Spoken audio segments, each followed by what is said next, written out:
Andy Murray est le seul joueur du Big Four qui résiste à Alexander Zverev. En effet, l'Allemand s'est imposé au moins 3 fois contre Federer, Nadal et Djokovic, et pourtant n'a pas remporté le moindre match contre le Britannique.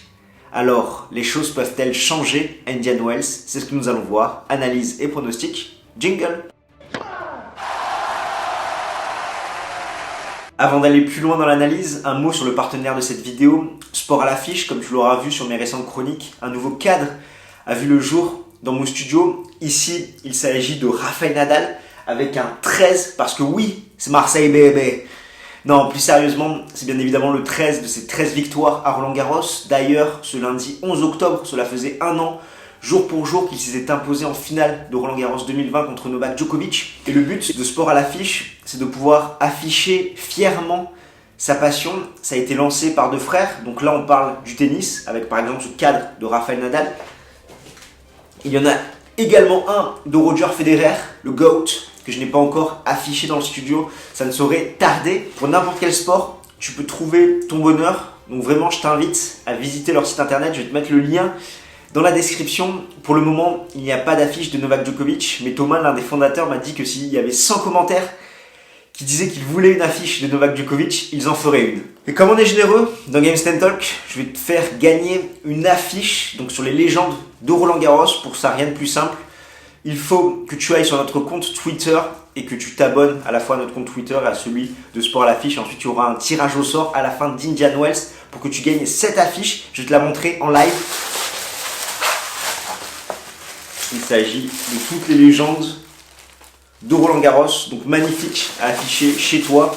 Comme je te l'ai dit, je te mettrai les liens en description pour que tu te rendes sur notre compte Twitter et tu puisses toi aussi afficher fièrement ta passion. Revenons à l'analyse de ce Zverev-Murray. On commence tout de suite par Alexander Zverev qui connaît une excellente saison 2021, 45 victoires, 13 défaites, 4 titres, Acapulco, Madrid, les Jeux Olympiques ainsi que Cincinnati. Il a fait 2 demi-finales en majeur à l'Open d'Australie ainsi qu'à l'US Open et 81% de victoires sur dur cette saison. Autant te dire qu'à l'entame de l'avant-dernier Masters 1000 de l'année, la confiance de l'Allemand est au plus haut. Néanmoins, Indian Wells n'est pas le tournoi où il performe le plus. Certes, il s'était fait connaître là-bas en 2016 en ayant balle de match contre Rafael Nadal avant de s'incliner en 3-7. Mais finalement, il n'a jamais fait mieux qu'un huitième de finale, c'est 6 victoires pour 4 défaites. Au premier tour, il s'est imposé contre Jenson Brooksby, la pépite américaine, l'une des révélations de cette année, en 3-7, 6-4, 3-6, 6-1. Donc c'est vrai que l'Américain peut être compliqué à manœuvrer avec son jeu atypique, où il mise plutôt sur la précision, une intelligence tactique. Il est très bon également. Côté revers, l'Allemand aurait pu se faciliter la tâche, étant donné qu'il break d'entrée dans le second set, avant de baisser un petit peu en régime, notamment au niveau de son service et de sa première balle. Il est passé de 65% de première à 59% de première dans le second set, avant de vraiment retrouver des couleurs, de rehausser son niveau de jeu dans le troisième set, où il s'impose relativement facilement dans cette troisième manche 6-1. Et de l'autre côté du filet, nous retrouverons Andy Murray qui tout doucement retrouve des couleurs, 11 victoires, 10 défaites en 2021, un quart de finale à Metz.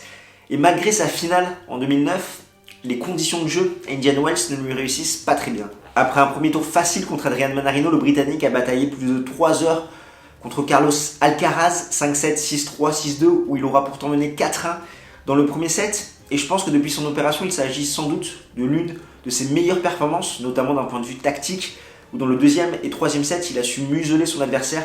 Côté revers, il avait vraiment cette dynamique de ne pas vouloir donner un coup droit facile à son adversaire et de jouer au possible sur le revers de Carlos Alcaraz, notamment avec des revers courts croisés pour qu'il ne puisse pas se décaler.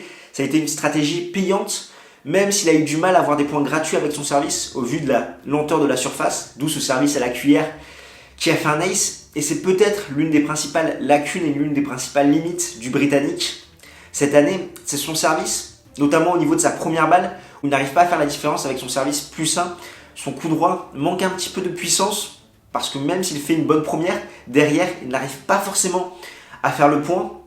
Et sur sa seconde balle, il prend beaucoup trop de sécurité, ce qui fait que ses adversaires se régalent à l'agresser dans ce compartiment du jeu-là. Au niveau des face-à-face, il y a 2-0 pour Andy Murray. Le dernier en date, c'était en 2020 à Cincinnati, où le Britannique s'impose en 3-7, alors qu'Alexander Zverev aura servi pour le match avant de commettre énormément de doubles fautes. Je rappelle quand même que c'était un contexte particulier. Il y avait eu un arrêt total du circuit suite à la pandémie et c'était vraiment le tournoi de reprise pour tous les joueurs. Cincinnati, on peut rajouter à ça que depuis sa demi-finale à Roland-Garros 2017, Andy Murray a joué 6 membres du top 10 et sa seule victoire c'était contre Alexander Zverev à Cincinnati en 2020. Au niveau des clés tactiques, il y a 3 points à retenir. Le premier c'est la surface, Indian Wells, c'est très lent, les conditions sont très sèches, ça favorise plutôt des joueurs qui liftent énormément la balle étant donné que cette dernière rebondit très haut.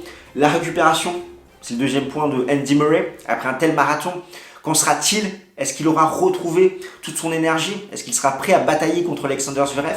Et enfin la tactique, historiquement Andy Murray manœuvre plutôt bien Zverev parce qu'il aime bien jouer au jeu du chat et à la souris où il fait exploser ses adversaires avec sa tactique. Là ça risque d'être compliqué parce que Zverev a eu un très bon entraînement au premier tour contre Jenson Brooksby qui a un petit peu le même profil que le Britannique et je pense que les limites actuelles de Andy Murray ne feront pas l'affaire contre Zverev, étant donné que physiquement ça va être compliqué. Au niveau du service, Zverev va l'agresser sur ses premières et ses secondes balles. Et dans l'échange, je pense que c'est également l'Allemand qui va prendre le dessus. Alors certes, Murray pourra faire quelques belles diagonales revers contre l'Allemand, ensuite attaquer longue ligne, mais ça sera insuffisant pour moi. C'est pourquoi au niveau de mon pronostic, je vois une victoire en 2-7 d'Alexander Zverev. N'hésite pas à me dire ce que toi tu en penses dans les commentaires. Et nous on se retrouve très vite pour parler d'Indian Wells. D'ici là, porte-toi bien. Ciao ciao tout le monde.